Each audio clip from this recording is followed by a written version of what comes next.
Selamat pagi Bapak Ibu Direksi. Perkenalkan saya Amiruddin. Saat ini saya berperan sebagai Project Manager dari pengembangan Knowledge Management System yang ada di PLN.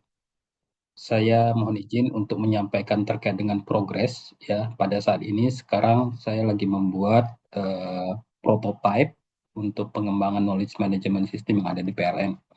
Prototipe ini berbasis web, ya. Kita mempergunakan model cloud.com. Saya izin untuk mempraktekkan progresnya.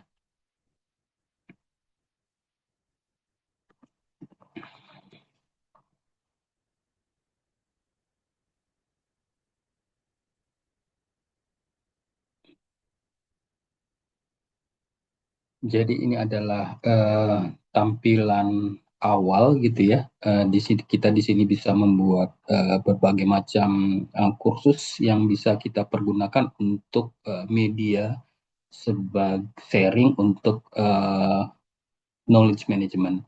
Di sini saya ambil contoh salah satunya sudah saya buatkan untuk SIB project namanya.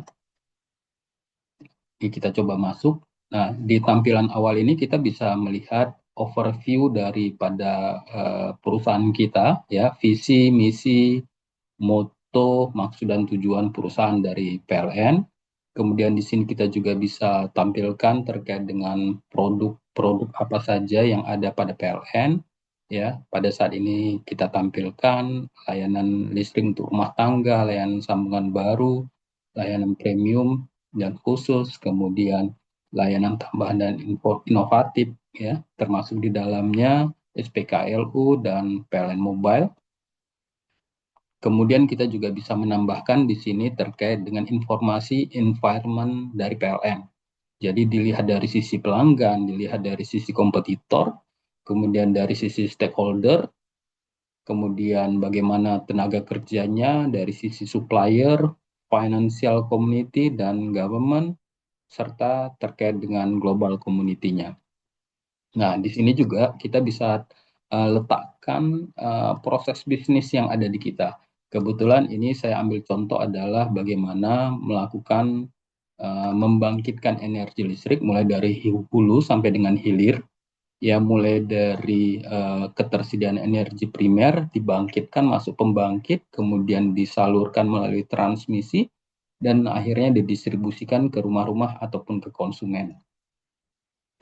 Nah, di sini juga kita bisa tampilkan juga terkait dengan berapa konsumsi energi listrik yang dihasilkan gitu ya dari proses bisnis yang tadi sudah kita cantumkan.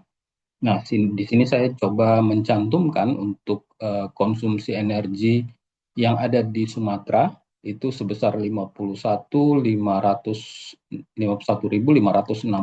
gigawatt hour, atau ini naik 5,6% dibanding tahun sebelumnya. Kemudian kita juga bisa tampilkan informasi terkait dengan infrastruktur teknologi. Jadi untuk melaksanakan proses bisnis tersebut, teknologi-teknologi apa saja yang bisa kita tampilkan gitu ya. Ada SCADA, kemudian ada perangkat keras dan jaringan, kemudian ada pengolahan data dan bisnis intelligence, dan di sini kita bisa tampilkan juga dashboard manajemen untuk kepentingan manajemen, manajerial. Kemudian yang tak kalah penting adalah terkait dengan keamanan informasi atau cyber security. Nah, jika masih kurang, kita masih bisa menambahkan atau menempelkan PPT ataupun materi apapun di uh, prototipe ini gitu ya. Dan kita akhirnya juga bisa membuat kuis untuk melihat sejauh mana pemahaman daripada peserta. Dan di sini terlihat tampilan di sisi kanan ini akan terlihat tampilan siapa-siapa saja yang sudah mencoba mengisi kuis gitu ya, beserta dengan nilai-nilainya. Mudah-mudahan ini bisa diterima Bapak Ibu Direksi dan menjadi satu knowledge management system yang ada di PLN. Demikian, terima kasih. Assalamualaikum warahmatullahi wabarakatuh.